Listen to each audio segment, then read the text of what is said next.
अस्सलामुअलैकुम। आज बनने जा रहा है गोभी गोश्त। मैं इसे मटन में बना रही हूँ, आप इसे बीफ के साथ भी बना सकते हैं। बहुत मज़े का और बहुत डिलीशियस बनता है। आप बनाएं। चलते हैं इसके इंग्रेडिएंट्स की तरफ। बिस्मिल्लाहिर्रहमानिर्रहीम।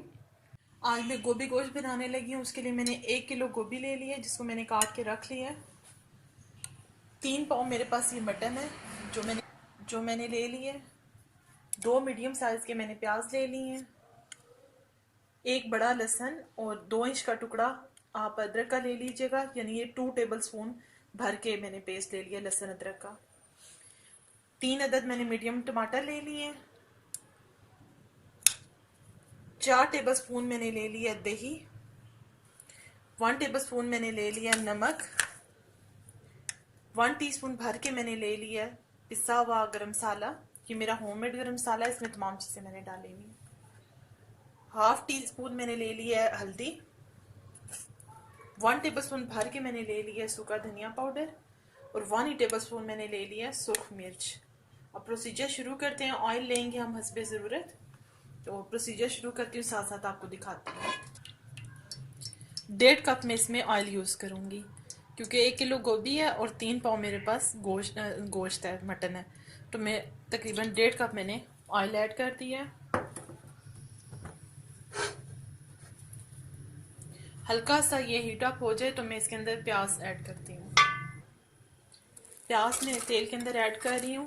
2 मीडियम साइज के मैंने प्याज ले लिए हैं। प्याज को मैं फ्राई कर रही हूँ। बहुत ज़्यादा डार्क कलर नहीं दूंगी, मैं इसको हल्का सा कलर दूंगी। जैसे इसमें हल्का सा कलर आता है तो मैं इसमें गोश्त ऐड करूँगी, साथ ही आपको दिखाती हूँ। प्याज को मैं इससे ज़्यादा कलर नहीं दे रही। अब मैं इसमें ऐड करूँगी अपना मीट जो मैंने आपको दिखाया था। ऐड करके मैं उसको फ्राई करती हूँ। अब मैं गोश्त को थोड़ा सा फ्राई करूँगी जब तक कि अपना पानी भी ड्राई कर दे और ये अच्छा सा इसका कलर भी थोड़ा सा चेंज हो जाए, फिर मैं आपको दिखाती हूँ। मीट मेरा देखिए इसका कलर चेंज हो गया। इस स्टेज पे मैं इसके अंदर अदरक लहसुन का पेस्ट ऐड करूँगी और 2 मिनट में तकरीबन इसको फ्राई करूँगी गोश्त को इसके साथ। उसके बाद मैं आपको दिखाती हूँ साथ साथ में। लहसुन को भी मैंने फ्राई कर लिया। इस स्टेज पे मैं इसके अंदर टमाटर ऐड कर रही हूँ। लहसुन को बस इतना सा फ्राई करना है कि मैं उसका कच्चापन खत्म कर दूँ। अब मैं इसमें अपने स्पाइसेस ऐड करूँगी। सूखा धनिया जो मैंने आपको बताया था, सुर्ख मिर्च पिसी हुई 1 टेबल स्पून, हल्दी, नमक और गरम मसाला पिसा हुआ मैं फिलहाल ऐड नहीं कर रही। मैं इसको 2 से 3 मिनट फ्राई करूँगी, मसालों का कच्चापन खत्म हो। उसके बाद इसमें मैं पानी ऐड करूँगी। इसको मैंने 2 से 3 मिनट भून लिया। अब मैं इसमें ऐड करूँगी पानी।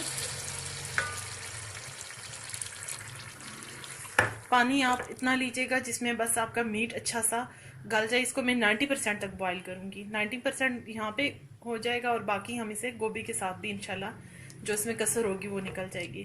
तो मैं थोड़ा सा इसमें और ऐड कर रही हूँ, इतना काफ़ी है मेरे लिए। जब तक मेरा गोश्त जो है इसमें उबाल आ जाए और ये अच्छा सा टेंडर हो जाए तब तक मैं इसको कवर कर रही हूँ। गोश्त गल जाए तो मैं आपको दिखाती हूँ। गोश्त मेरा काफ़ी हद तक गल चुका है। ये मुझे इतना ही चाहिए था। अब मैं इसकी भुनाई करूँगी।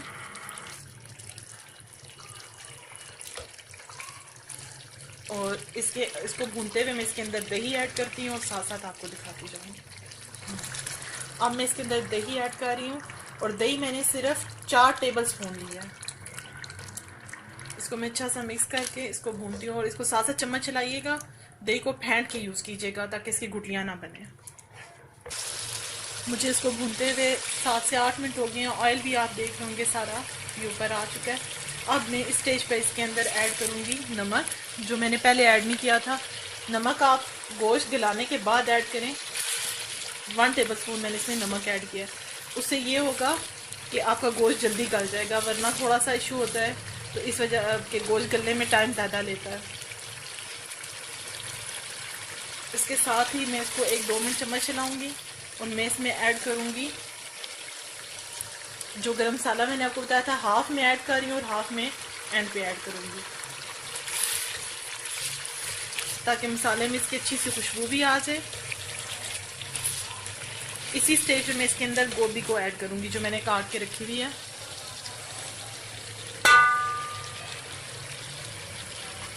इसके साथ ही मैंने हरी मिर्च भी एक काट के रखी। आप ज़्यादा डालना चाहे डाल सकते हैं, मेरे बच्चे खाते नहीं है इस वजह से मैं कम ऐड कर रही हूँ। अब मैं इसमें सारी अपनी जो गोभी है, ये मैंने 1 किलो का फूल लिया था काट के, ये जो बचा है बस मैं भी शायद 3 पाव होगा और 3 ही पाव मेरे पास गोश्त था। इसको मैं सारी को ऐड करती हूँ, आपको दिखाती हूँ। इसमें मैंने सारी गोभी को ऐड कर दी है। अब मैं इसको 2 से 3 मिनट भूनूंगी, फिर मैं इसे दम पे रखूँगी। मैं इसमें पानी का यूज़ नहीं करूँगी, गोश्त मेरा ऑलरेडी गला हुआ है, तो मैं सिर्फ जो गोभी है वो अपने पानी में गलेगी, मैं इसमें पानी नहीं यूज़ कर रही। मैं इसकी थोड़ी सी भुनाई कर लूँ ताकि गोभी का कच्चापन ख़त्म हो जाए, तो फिर मैं इसको दम पे रखती हूँ। इसको भूनते हुए मुझे 4 से 5 मिनट हो चुके हैं। अब मैं इसको दम पे रखती हूँ, मैं इसमें कोई पानी ऐड नहीं कर रही, ये अपनी ही सब्ज़ी पानी छोड़ती है, उसमें ये आराम से गल जाएगी।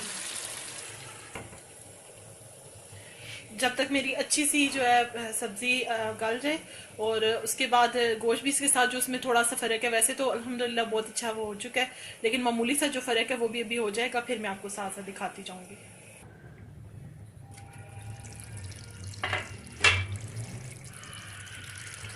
ये जो मेरा सालन है ये काफ़ी हद तक रेडी हो चुका है। देखिए मैंने गोभी के जो फूल थे बड़े थे, लेकिन उसके बावजूद मैंने इनको कट नहीं किया, छोटा नहीं किया, लेकिन ये खुद ही पक के थोड़े छोटे हो जाते हैं, इसलिए मैंने थोड़े बड़े बड़े रखे थे। इस पर थोड़ा सा फ़र्क बाकी है, जैसे ही कंप्लीट हो जाता है मैं आपको दिखाती हूँ।